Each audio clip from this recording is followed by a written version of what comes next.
నిజంగా ఒక మంచి నటిని మనం మిస్ అయ్యాం. మీలో సిల్క్ స్మిత ఎంతమందికి ఇష్టమో ఒక లైక్ చేసి వీడియో చూడండి. మీరు లైక్ చేయడం వల్ల నాకు ఎంకరేజ్మెంట్ దొరుకుతుంది. వీడియో ఎండ్ దాకా చూసి నిజాలేంటో తెలుసుకోండి. ఈరోజు ఎపిసోడ్ 1కి స్వాగతం. కేవలం 35 సంవత్సరాల వయసులోనే చనిపోయింది. మీకు ఈ విషయం తెలుసా? సిల్క్ స్మిత కొరికిన యాపిల్ కూడా వేలంలో వేసేవారంట. వేలంలో ఆ టైంలోనే లక్షల రూపాయలు వచ్చాయంట ఆ యాపిల్కి. ఒకప్పుడు సిల్క్ స్మిత మూవీ చూడనిదే యూత్కి అస్సలు నిద్ర పట్టేది కాదు. ఆమె డాన్స్ చూసేందుకు జనం థియేటర్కి వెళ్ళేవారు. సిల్క్ స్మిత క్రేజ్ ఏ స్థాయిలో ఉందో చెప్పడానికి ఆమె డాన్స్ మాత్రమే కాదు, ఇంకో సీక్రెట్ కూడా ఉంది. ఫస్ట్ టైం 1981లో తమిళ మూవీ వండిక్కరంలో సిల్క్ క్యారెక్టర్తో అందరినీ అట్రాక్ట్ చేసింది. ఈ మూవీలో ఆమె సిల్క్ అనే అమ్మాయిగా నటించింది. ఆ మూవీ హిట్ అయ్యాక విజయలక్ష్మి నుంచి సిల్క్ స్మితగా ఫిలిం ఇండస్ట్రీలోకి పేరు మారిపోయింది. చెన్నైలో ఫేమస్ అయిన ఏవిఎం స్టూడియో దగ్గర సిల్క్ స్మిత డ్యాన్స్ని చూసి డైరెక్టర్ విను చక్రవర్తి ఆమె టాలెంట్కు న్యాయం చేసేందుకు చాలా కష్టపడ్డారు. ఆ డైరెక్టర్ తన భార్య దగ్గర సిల్క్ స్మితకి యాక్టింగ్, డాన్సింగ్లో ట్రైనింగ్ ఇచ్చి ఫుల్ ఫ్లెడ్జ్ ఆర్టిస్ట్గా రెడీ చేశారు. Silk Smitha bold scenes, full heart ఫోజులు ఇచ్చే పాత్రల్లో నటించి ఫేమస్ అయిందని అందరికీ తెలుసు. మరి ఎక్కువగా ఫిల్మ్ ఇండస్ట్రీలో సిల్క్ స్మిత ఎక్కువగా హాట్లో కనిపించింది. రజనీకాంత్ గారి మూడు ముఖం సినిమా ద్వారా మరింత టాప్ పాపులర్ అయింది. ఆ తర్వాత సిల్క్ స్మిత సాంగ్ తప్పనిసరిగా సినిమాలో ఉండాలనే విధంగా సూపర్ పాపులర్ క్రేజ్ తెచ్చుకుంది. ఫిల్మ్ ఇండస్ట్రీలో మరియు బయట కూడా సిల్క్ స్మితకి ఫ్రెండ్స్ చాలా తక్కువ. సిల్క్ స్మిత ఎవరితోనూ త్వరగా స్నేహం చేసేది కాదు. ఆమె ఎప్పుడు తన బిజీ షెడ్యూల్లో తన పాత ఫ్రెండ్స్తో గడపడానికి ఇష్టపడేదంట. సిల్క్ స్మిత మూవీ జర్నీ 1980 నుంచి 90లో చాలా స్పీడ్గా దూసుకెళ్ళిపోయింది. సిల్క్ స్మిత తన కెరియర్లో తెలుగు, తమిళం, మలయాళం, హిందీ, కన్నడ భాషలతో కలుపుకొని 450 చిత్రాల్లో నటించింది. యూత్కి మరియు ముసలి వాళ్ళకు కూడా నిద్ర లేకుండా చేసింది. సిల్క్ స్మిత నిజ జీవితంలో ఎన్నో మిస్టీరియస్, ఎవరికీ తెలియని చాలా విషయాలున్నాయి.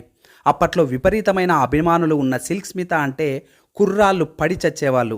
చివరికి ఆమె ఎంగిలి చేసిన వాటి కోసం డబ్బులు కూడా ఖర్చు చేసేందుకు పోటీ పడినట్లుగా కొన్ని వార్తలు కూడా వచ్చాయి. ఒకసారి సిల్క్ స్మిత నోటితో కొరికిన యాపిల్కి విపరీతమైన డిమాండ్ ఏర్పడింది. ఆ కొరికి ఎంగిలి చేసిన యాపిల్ని వేలం కూడా వేశారంట. అప్పట్లో సినీ నటి సిల్క్ స్మిత నోటితో కొరికిన ఆ యాపిల్ వేలం వేస్తే భారీ ధరకు అమ్ముడిపోయిన వార్త కూడా వైరల్గా మారింది. ఒకసారి షూటింగ్ సమయంలో సిల్క్ స్మిత తింటున్న యాపిల్ని అక్కడే ఉన్న వాళ్ళలో ఒకరు 200 రూపాయలు చెల్లించి తీసుకున్నాడంట. ఇప్పుడైతే సినిమా పరిశ్రమలో చాలా ఐటమ్ గర్ల్స్, బి గ్రేడ్ హీరోయిన్లు ఉన్నారు. కానీ అప్పట్లో మాత్రం సిల్క్ స్మితను ప్రేక్షకులు ఓ పోర్న్ స్టార్గా చూసేవారు. అందుకే ఆమెకు సినిమాల్లో నటనకు స్కోప్ ఉన్న పాత్రలు ఇచ్చేవారు కాదు. కేవలం శృంగారభరితమైన పాత్రలు, వ్యాంపు పాత్రల్లో తీసుకునేవారు. అంతేకాదు సిల్క్ స్మితతో సౌత్ సూపర్ స్టార్ రజనీకాంత్కి మధ్య అఫైర్ నడిచిందనే వార్త కూడా అప్పట్లో బాగా వైరల్ అయింది. ఒక సినిమా డ్యాన్స్ షూటింగ్ కోసం రజనీకాంత్ ఆమెతో రొమాన్స్ చేయడం వల్ల వీరిద్దరి మధ్య ఏదో అఫైర్ ఉందని ప్రచారం కూడా జోరుగా జరిగింది. చివరకు తలైవా సిల్క్ ప్రేమలో పడ్డారని, ఇద్దరి మధ్య విడదీయలేని బంధం ఉందంటూ పుకార్లు కూడా వచ్చాయి ఆ రోజుల్లో. రజనీకాంత్, సిల్క్ స్మిత మధ్య అఫైర్ ఉందనే పుకార్లు ఇద్దరి నటీనటుల దృష్టికి వచ్చినప్పటికీ ఏమాత్రం పట్టించుకోలేదంట. ఎందుకంటే వీళ్ళిద్దరి మధ్య అలాంటి బ్యాడ్ ఫీలింగ్స్ లేవు కనుక. అండ్ ఒకరితో ఒకరు చాలా రెస్పెక్ట్గా, ఫ్రెండ్లీగా, క్లోజ్గానే ఉండేవారు. తన లాంగ్ కెరియర్లో ఈ విషయంపై ఏనాడు ప్రస్తావనకు రాకుండా రజనీకాంత్ గారు ఈ విషయంపై స్పందించలేదనే వాదన కూడా ఉందంట.